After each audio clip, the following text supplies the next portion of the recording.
20, lots of room at the 30, headed to the near sideline, one man to beat, makes the move at midfield, coming to the near side at the 30, he's at the 20, he's at the 10, 5, touchdown, Kentucky!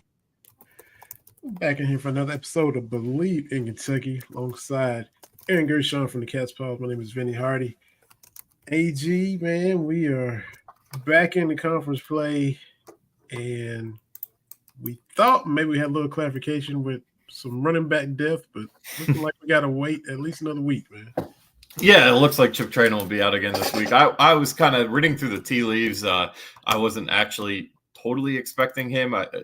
Yes, he was cleared to play, but he hasn't practiced in so long, and it's tricky to just magically grip a football again, and in a game that's as pivotal as this one, you can't risk any turnovers, and I don't blame them for playing it safe. And he'll get 2 weeks to rest up before they host Vanderbilt. So no big worries there. You do get Jason Patterson back, so you'll at least be 3 deep at running back instead of 2.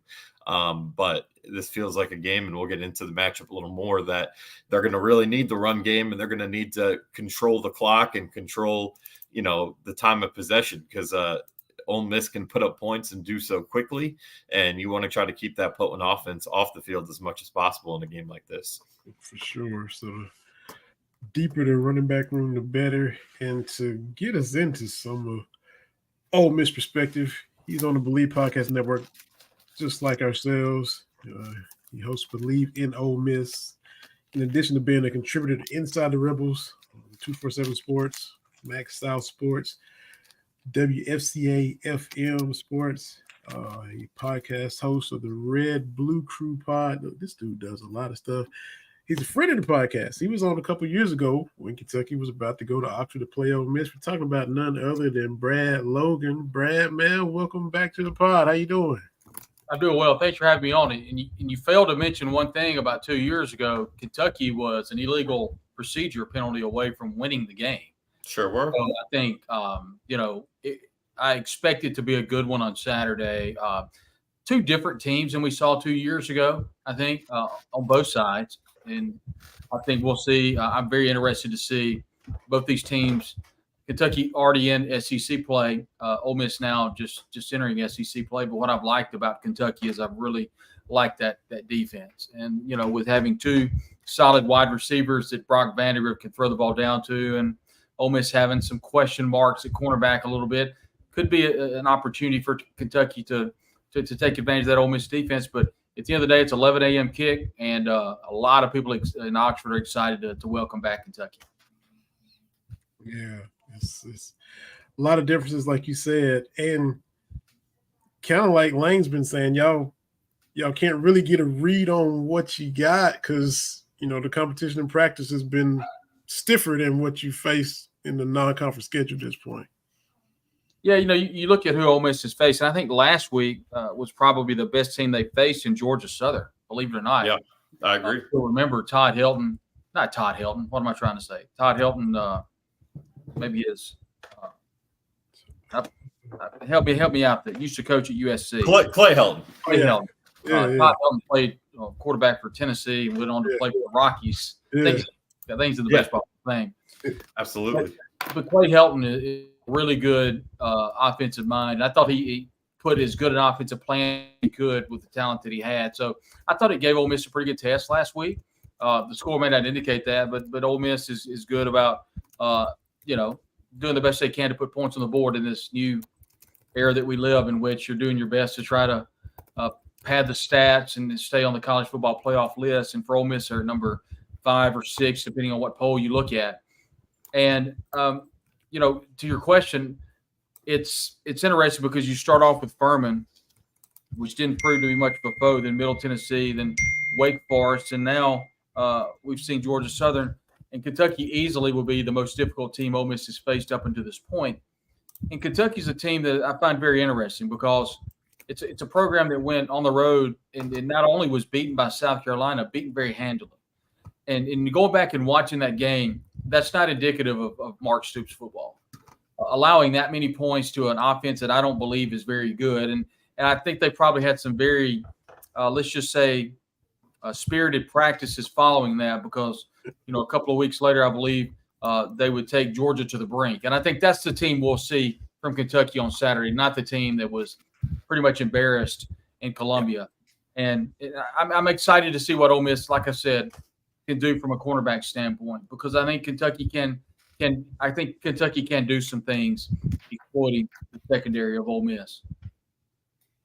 Yeah, no, that South Carolina game was obviously an all systems failure. But if you look at it, the defense, I think the longest touchdown drive they've given up all year was in that game to 60 yards. So a lot of short fields they had to deal with, a couple breakdowns for sure that were on the defense. But that game, just such a mess offensively. But, obviously the stats, both offensively and defense, just are incredible with Ole Miss. Just, I guess, yes, they haven't played anyone to the level that they're going to play at on Saturday. But what has impressed you the most, or maybe surprised you the most, that maybe has even exceeded the expectations with this group? Obviously, I know there were high expectations going in, but to be number one in passing offense, in the top 15 in rushing offense, one in run defense, I mean, that it doesn't matter who you're playing. Those are impressive numbers. Well, so far they've won the line of scrimmage in every game. Mm-hmm. And that is such a cliche. But it's a cliche because everybody says it, and everybody says it because it's the truth. I'll be interested to see what Kentucky can do across their offensive front against Ole Miss's defensive front. But we'll get to that in a moment. To answer your question, what makes Ole Miss so good is they have anywhere from 10 to 11 offensive linemen that can go at any point. Now, they've been dealing with some injuries with Caleb Warren. The starting center has not played pretty much all year. They've had Reese McIntyre that stepped in and done a very good job. Gerquan Scott has been labored with an injury. He should be able to go on Saturday. Jeremy James, the starting right guard, broke his hand a couple of weeks ago. He's out for the next couple of weeks. But the good news is they had just Julius Buello that came in from Washington, who was a part of the number one offensive line in the country. And they've got Diego Pounds that transferred in from North Carolina that's played really well. Micah Pettis is a seasoned veteran at right tackle. Jalen Williams is a starter from last year that they rotated in and out. It's just really a lot of different players across that offensive front have just made a difference. And if they're able to get Nate Kalepo and Caleb Warren back, then it's yet again an offensive line that's been given Jackson Dart the most protection he's had in his 3 years at Ole Miss. Now, you talk about specialty positions. Ole Miss probably has one of the best wide receiver rooms in the country, and that's led by Trey Harris, a transfer out of Louisiana Tech, is leading the country. And I think he's either first or second in receptions and receiving yards. Yeah, second in the country. Then you throw in Jordan Watkins, who transferred from Louisville a couple of years ago. And then, of course, you've got Juice Wells, one of the most talented receivers in the country that transferred in from South Carolina. That's just the first team. You throw in Caden Lee, and then you've got a talented tight end and an NFL prospect in Caden Priestcorn, along with Daquan Wright, the transfer out of Virginia Tech. In the specialty positions, catching the football are elite on this team. And that's one thing Kentucky's going to have probably a difficult time, stopping. I think we've seen Jackson Dart when he's under duress. He threw the interception at Wake Forest, and he did so when he was under duress, and they blitzed more than Ole Miss could handle. And so I do think that may be something that Kentucky dials up. Mark Stoops is someone that comes from a defensive background, and I expect Kentucky to play a really good defensive game. Running back wise, Ole Miss actually saw Matt Jones catapult and knock out Ulysses Bentley out of the running back 2. Number 1, we've seen Henry Parrish Jr., the transfer out of Miami, transferred back, has been phenomenal this year. So Ole Miss offensively, it's just they just have a lot of weapons, and I'll be interested to see. Like I said, facing the toughest defense they face, what happens when adversity strikes? Because so far they haven't had a ton of adversity. I talked with Evie Van Pelt on earlier. Your ears might have been burning because she was talking about what a nice guy you were, and I'm sure you guys see each other as well, on the beat. But I asked her, and I'm going to ask you the same thing. From a media standpoint, or the fan base, or the coaches and players, is this a SEC championship game or bust type season, or what's the view of how everybody at Ole Miss is viewing this season and this team and what they expect to happen? Yeah, judging by the people I've spoken to, it's 11-1. Not necessarily SEC championship, but college football playoff or in your words, bust. And I think if you use the word bust, you could probably talk about a 9-3 season in an Outback Bowl, 10-2 in a Citrus Bowl. Anything other than the college football playoff is going to be disappointing for this fan base. And the reason is because Jackson Dart, Jordan Watkins, Caden Prescorn, the players that came back coined it the last dance. And they all came back to do one thing, that's to win a national championship. That's Jordan Watkins' word. That's not my words. And so the players are not shying away from the fact that their goal is to win a championship in Oxford. Lane has not only has he not pushed those words away, he's embraced those. He's also been very open to the fact that each game is week to week and each game is an individual season. But if you look at Ole Miss's schedule, I don't think I'm telling you guys anything you don't already know. They avoid Alabama. Yeah. They avoid Tennessee. They avoid Missouri. They avoid Texas. They avoid the best teams in the conference, not named Georgia. And the good news for Ole Miss is if you go 11-1 and fall somewhere along the way, you're probably going to make it to Atlanta, depending on some weird tiebreaker. And you're probably going to face Tennessee. And it's just an automatic, insert into the college football playoff unless you lose the game.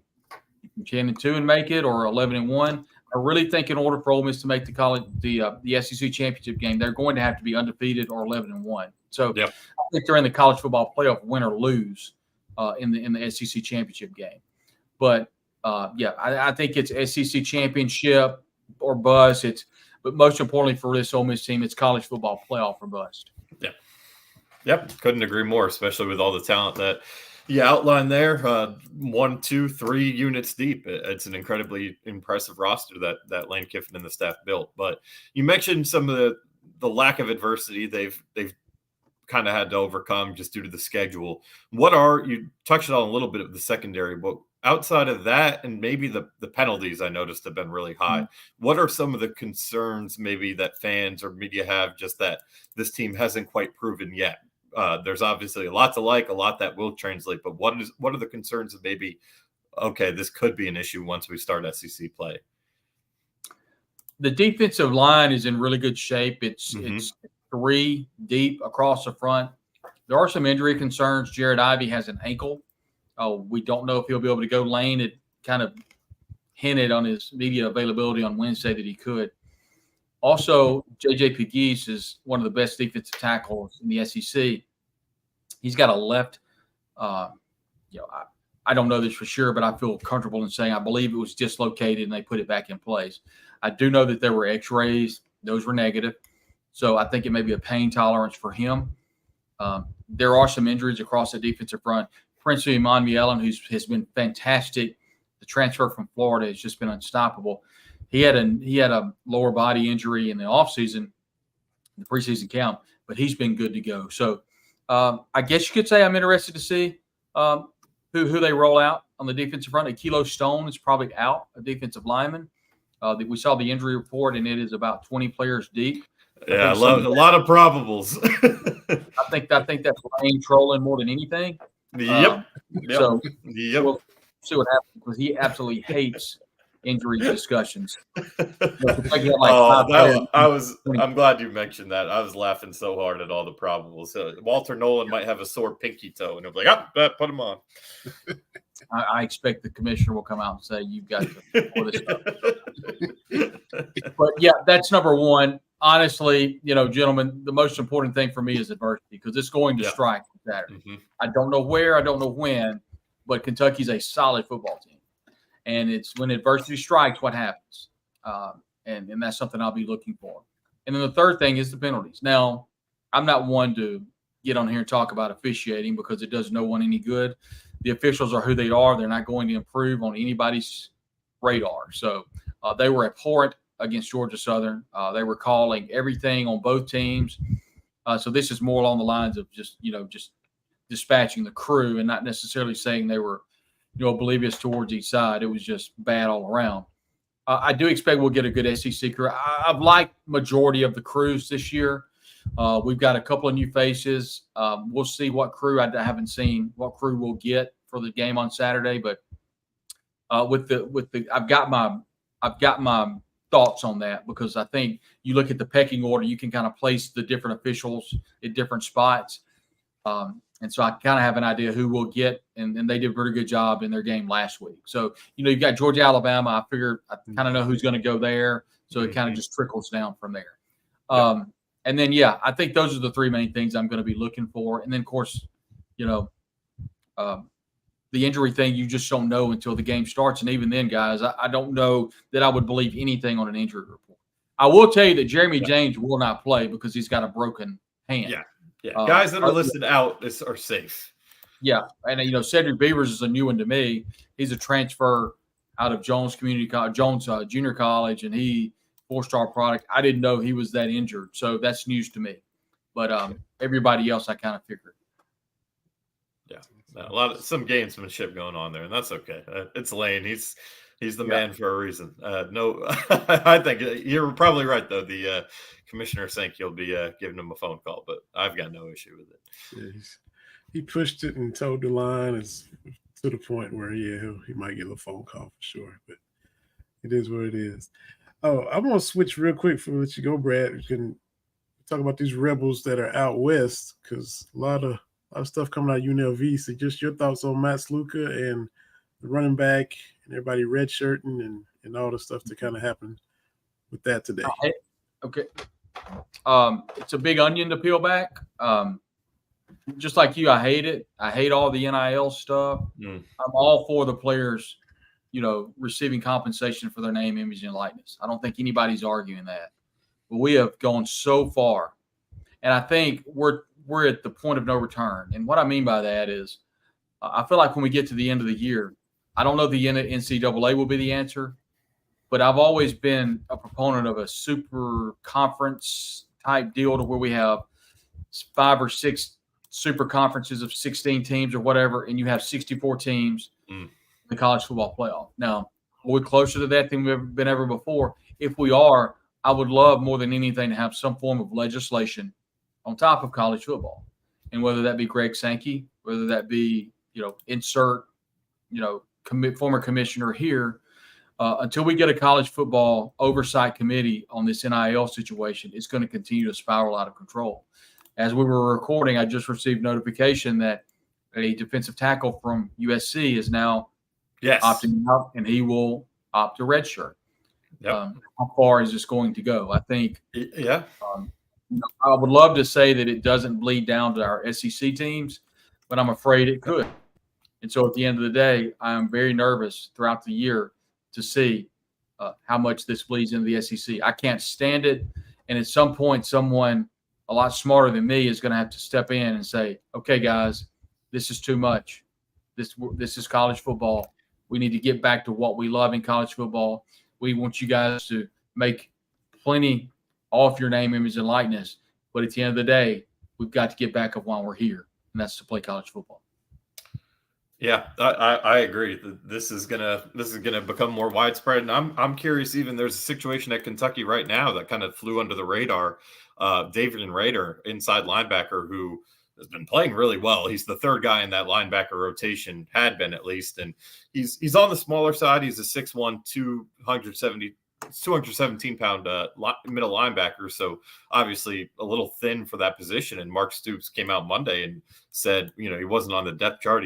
He was asked about him, and he said, we're putting a red shirt on him the rest of the year. Or at least we're going to try to, because we want to get him back next year and have some weight on him. And in theory, that made a lot of sense, because Kentucky has their two starting inside linebackers are fifth years. They're going to lose. Well, Dumas Johnson's a 4-year, but he didn't have the COVID year, so he's out. And then Derek Jackson's a 5th year.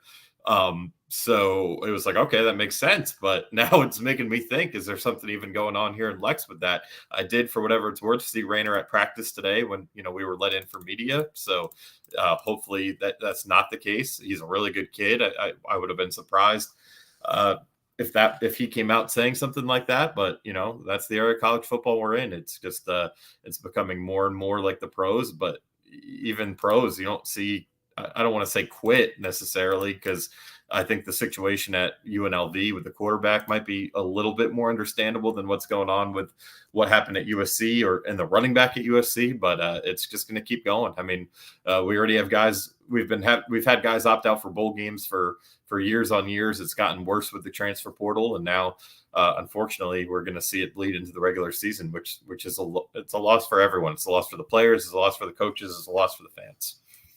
It really is, and I just we've got to get a hold of it. We have to get some legislation. Couldn't agree more. So, Brad, man, tell everybody when you record and everything that you're doing and how they can access all your work, man. You got a lot. Absolutely. We have the hub on Twitter /X at Brad Logan COTE. Also have Brad Logan Media on our Facebook feed, and then on our Instagram feed. So that's pretty much where the hub is. Of course, you can follow everything at Inside the Rebels and affiliate of 24/7 Sports. That's at Rebs247.com. I appreciate you guys having me on. Yes, sir. Appreciate it, Brad. I might ask you what's the COTE stand for? Maybe when I first started the Twitter account back in 2000 and whenever it all started, I had a blog called Corner of the End Zone. Okay. And Brad Logan was not available, and I have went back and forth with the person that owns that account, and I have not been able to get my hands on it. So the last time I made an offer to them, they said no, and I was like, well, I will not bother you again because I will never come back again. From this point forward, it's been Brad Logan COT, and that will be until it stays or until Elon shuts down X. Exactly. Corner of the End Zone. I was wondering. I was like, but they can't be call letters for a radio station. I'm like, what is that? So good to know, man. And thank you for all your insight and knowledge. And hey, keep doing what you're doing. And we always enjoy talking with you, man. Thank you. Appreciate it, Brad. Yes, sir. Brad Logan, Bleav in Ole Miss. Check him out, as well as all the other content that he does. A lot of good stuff, man. So cool to get him on and get that little perspective. So yeah, man, the Rainer stuff, like you said, is and I don't want to put again. This is all speculation. I'm not saying there's anything happening, but it just does make you wonder when what broke late Tuesday night with the quarterback at UNLV and then the running back at UNLV and now a defensive lineman over at USC. It makes you wonder a little bit, but I mean, who knows? I would like to. I'll give Kentucky and I'll give Rainer the benefit of the doubt until something comes out, of course. But it makes you wonder. It makes you wonder. Yeah, and I'm look. I know it's. I'm still of the opinion. Look, it was to the extreme the other way for way too long. Now is it wild and crazy this way? Yeah, but that's y'all kind of chose to let it be that way, and it still is what it is because of So will it eventually balance out? Yeah. Sluka, I mean. I'm with the player on that. Yeah, I'm with the player on that. It's an in-season holdout after you realize the check is bouncing or whatever's going on. That's what when you look, they opened the can of worms, and they should again NIL had to happen. It took too long for it not to, but they opened the can of worms where it's a mess. It's a free for all, and he got promised a certain amount of cash. He didn't get it.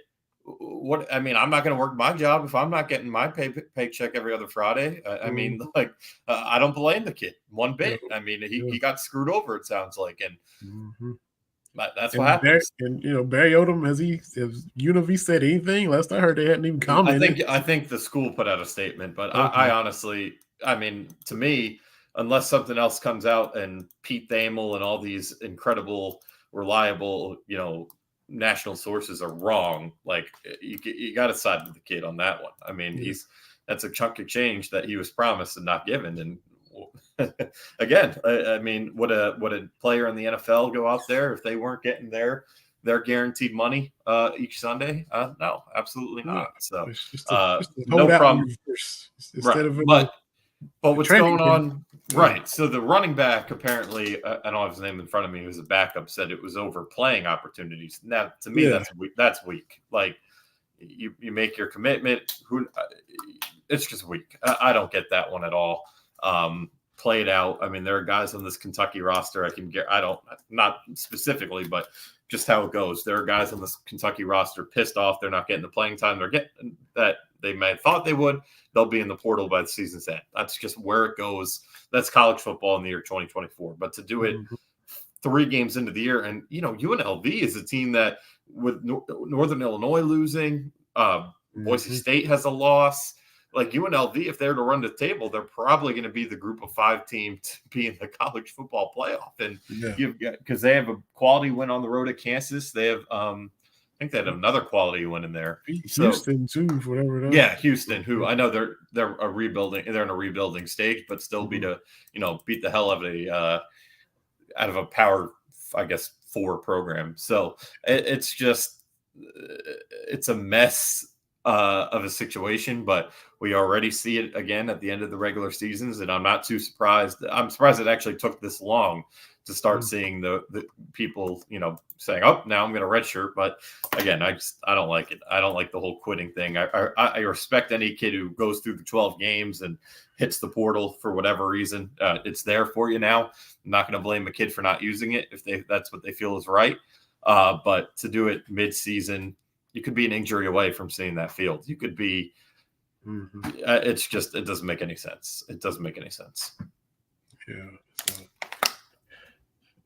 And they were 3-0. They were having a feel good season. Yeah, and they got a big game coming up this Saturday. Yeah. Yes.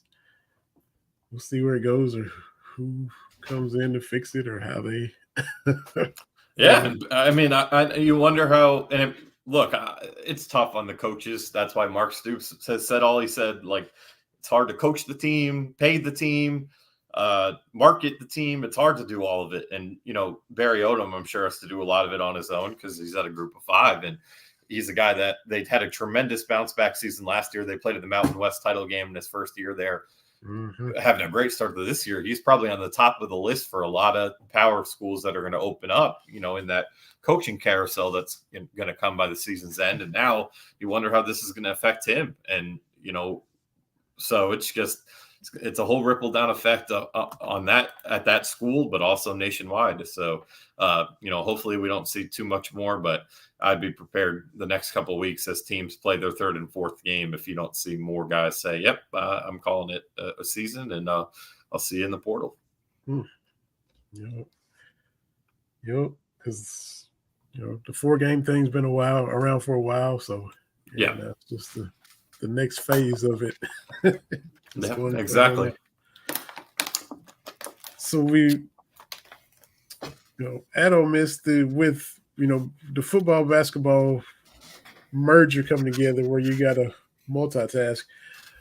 Are you going to be away for football for like Big Blue Madness and the Blue White game and all that? Or are you going? No, it works out well that they have a home game. Kentucky does. They play Vanderbilt, so I'll be at Madness Friday. I usually don't go to Madness. There's just not much to cover, but this is a big deal. Obviously, new coach. I'll be there for that, and then I think we have media day earlier that week, so we'll be good to go that week. I'm going to take a little bit of time next week to. I have some family coming in, so I'll take a little bit of time to reprieve and get ready right after it's perfect time for the bye. Let's put it that way, because basketball starts ramping up literally, the week after the bye. So it's nice to have that bye week. I'll have a little bit of personal time to relax and get my mind off some work things for a few days. And then we're into the thick of it with basketball and football together. And, basketball, it's not too extensive, obviously, in October, but it's definitely ramps up, and it's crossover season, as we like to call it on the beat. So it's a lot, but it's also a really fun time of year, especially with all the hope that there is with this basketball program, all the change, just a different environment, different atmosphere. I think it's going to be really a lot more fun to cover than the last couple of years have been, no matter how the games go, to be honest with you. I just think it'll be a different and unique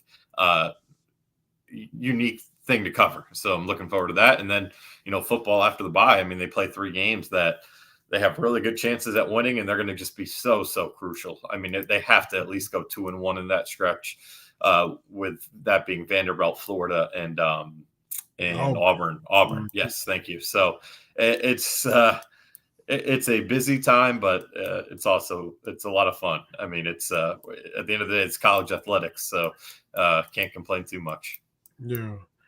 So we got the whole new interactive floor coming up, like just to use at the All-Star game that was tweeted out today. So that's going to be, interesting to see how they, incorporate all that. I feel like I'm trying to I've definitely seen that before. It must have been at like a Madison Square Garden or an NBA arena, because there was something that I mean, I'm in a lot of gyms with this job, but I just know I've seen it before. So when I saw it, I was like, oh, the first time it's come to college basketball, I was trying to put my finger on it, but maybe it was an NBA gym. But that'll be really cool. It does look really good. I think it was the All-Star weekend or definitely they definitely do it All-Star weekend, but I know I've seen it in person. So I'm trying to put my finger on where that was. Okay.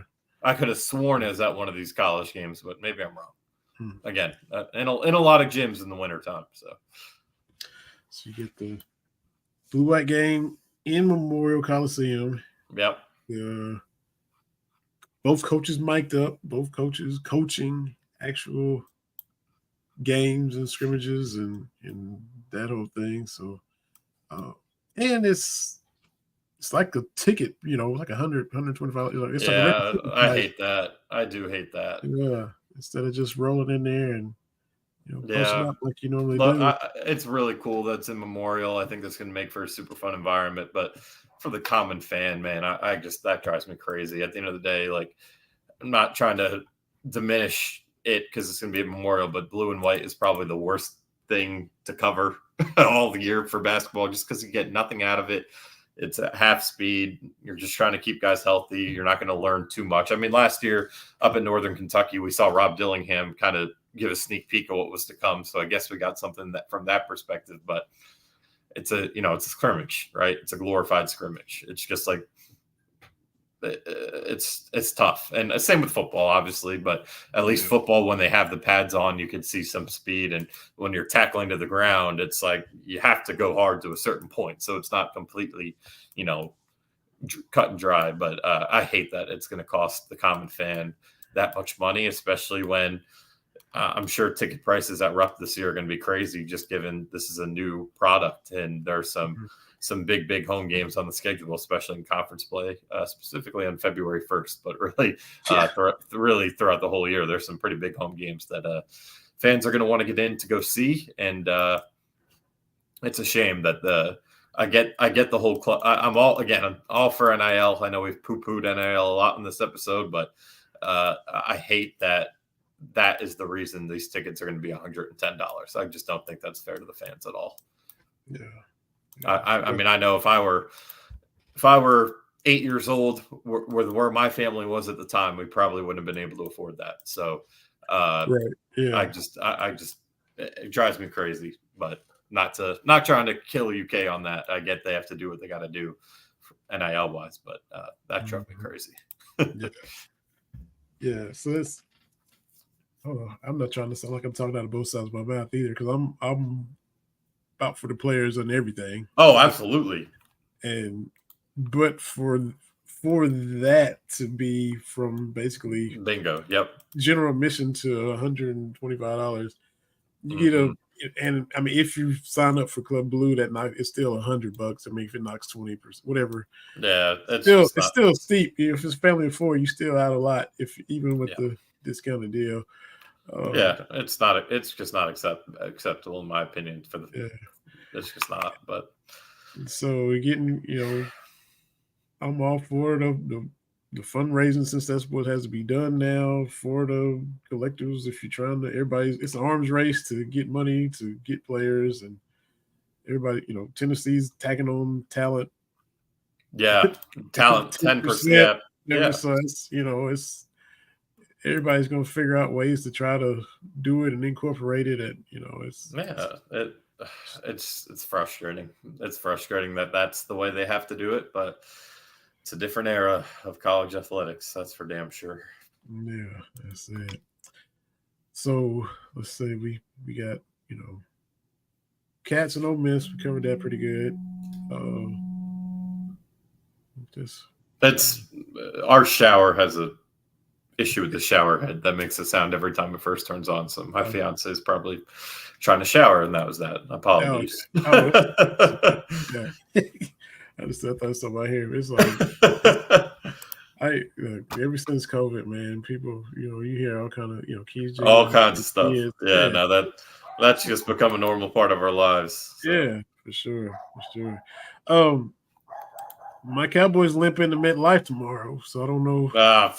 You shouldn't. This should be the get right game. Look, I am happy to see a win. Look, the Giants did win a football game Sunday, so that was fun. Really, the Browns. I think Deshaun Watson at this point is the worst. He's the worst starting quarterback in the NFL right now. There's no question in my mind. He's a mess. He's a total mess. But. So I was happy to get a win. Giants have played better overall the last 2 weeks, but I won't believe they're beating Dak Prescott till they do it. They swept Dak Prescott his rookie year 2016 and have never beaten him again. Yeah. The Cowboys need this game. They're the team with expectations. So, the pressure is on them, I'd say, but I wouldn't be too worried about it. I mean, just run left until we stop it. That's what y'all need. I mean, well, the Giants will. That's one thing. Their offensive line is a lot better this year, so they will run the ball and they'll run it well. But the Cowboys have definitely struggled with stopping Nova's run wise. Baltimore did exactly what they should have done after seeing what New Orleans did. Just get a heavy dose of Derrick Henry, who Jerry Jones says we couldn't afford, which is anyway. When we need a running back, look at our running back room, you got little Vaughn and Dowdle and Zeke, and it's just a whole lot of not. Isn't Dalvin Cook there too? Yeah. So it's a bunch of misfits. Yeah, but Jerry's he's all in as soon as they lose to the Packers and they do nothing in the offseason, and then he insists that the roster is fine after they lose to Baltimore. And then the next day he accepts blame for everything. So what are you doing, dude? Who knows? Just talking out of all sides of your mouth. He's something. He's something, but there is a lot of talent there, and they're definitely the more talented team that'll take the field tomorrow. So we'll see what happens. Thursday night games. I'm trying. I can't remember the last Thursday night game the Giants have won, to be honest, off the top of my head, man. I'm trying to – I'm going to look – it's been a long time since they've won a Thursday night football game. I mean, I know last year we had to play the Niners on a short week and we were injured, and that was always going to be a loss. But I'm going to try to find their Thursday night history because it's got to be god-awful. So at least the Cowboys love that going for them. Yeah. And look, man, everybody that's supposed to be good isn't. I mean, look at. It's been wild. San Francisco. I mean, it has been crazy. As bad as I dislike Washington, it was hilarious seeing them going to Cincinnati and beat the Bengals. I mean, I couldn't help but laugh. There's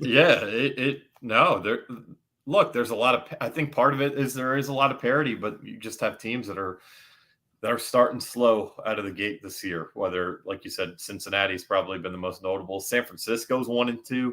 Mm-hmm. Dallas is 1-2. Baltimore almost handed you that game back, and they would have been 0-3. Yeah.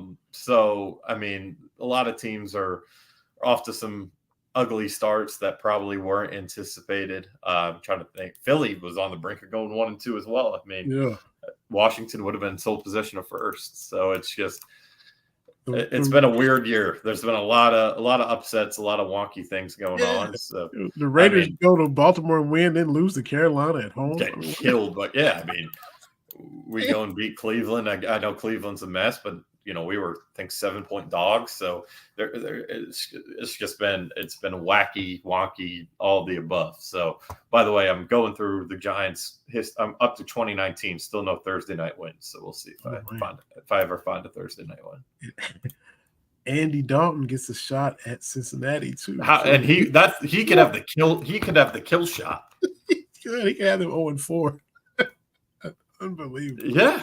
I mean, it's just been. It's been a weird year. It's been fun. Okay, here we go. So the Giants on Thursday. So they have a winning record in their team history, which is man, you have to unlock the pay. Okay, their all-time record is somehow 16, 15, and 30. But I think list of all Thursday night results since Thursday night football started. Here we go. So let's see if I can find the last Giants win. They lost 2009. They got killed on Thanksgiving. They won a Thursday night game in 2012. Lost in 2013. 2014, they got a Thursday night win. 2015, they got a Thursday night win. I think that's it. Yeah, 2015. The Giants have not won a Thursday night game since 2015. So they lost one last season. They lost one in 20. Let's see. They lost one last season. They didn't have one in 2022. They lost one in 2021 to Washington. They lost one in 2020 to Philly. That's the game that Jones tripped. They got killed by New England in 2019. They lost to Philly in 2018. They didn't have 117. They lost to Philly in 2016. So 2015, they beat the then Washington Redskins 32-21. And that is their last Thursday night victory. So the Cowboys would be, if they lose to the Giants on the Thursday night, they do something no team has done in 9 years. Well, y'all are due. I guess so. It's like it took Kirk Cousins a while to win a night game. So, but it's one of those things. They just never play well. Prime time has been hell for the Giants for a while. They had a Sunday night win that got the monkey off their back against Washington in 22, and I want to say, I can't think of what their other night. They had another night game they won pretty recently, but they've just stunk in prime time for a long time. Well, we shall see. Well, so you heading out to Oxford Friday?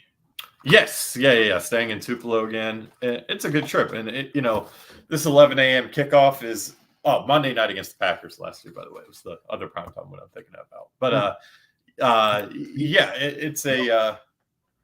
What were you saying? Y'all proved that we could beat Green Bay last year, but y'all. That's right. Oh, Tommy DeVito, nonetheless. But that's the reason Jaden Daniels is a Commander, not a Giant. But whatever. It's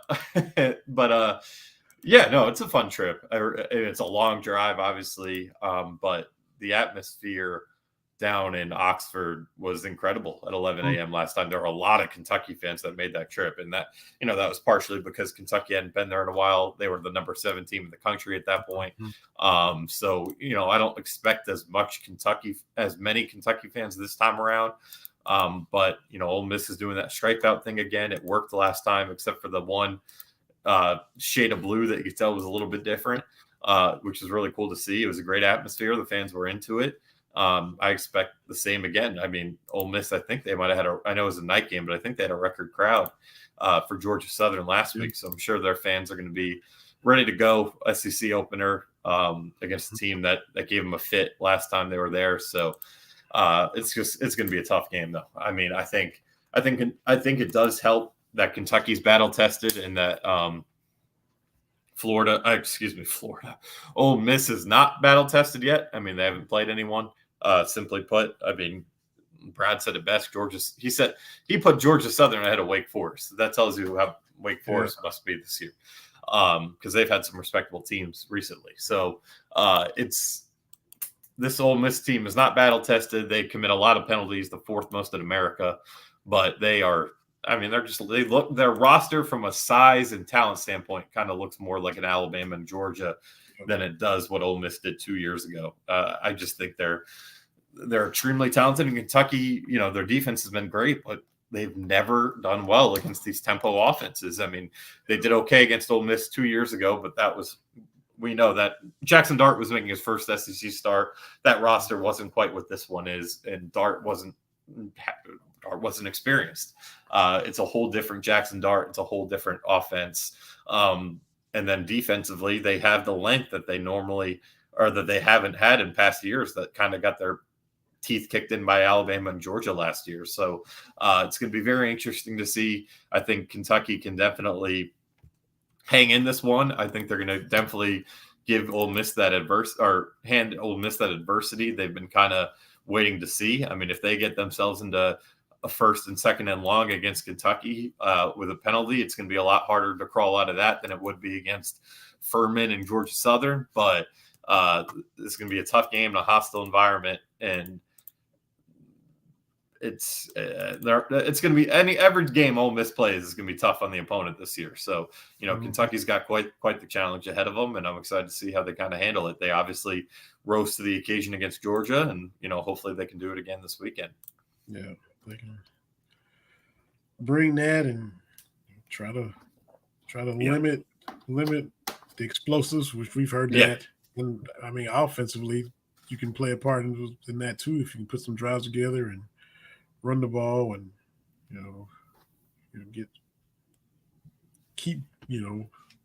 we saw touchdowns, but that was against Ohio. So now we got to see our offense sustain stuff against better competition, just like Ole Miss is looking to see what they can do against better competition. So can we protect against another legit pass protect specifically against another legit defense, and can Brock drop back and actually have time to throw and make a good decision, or is he going to be running for his life again, like we saw against South Carolina? So we'll see. Yeah.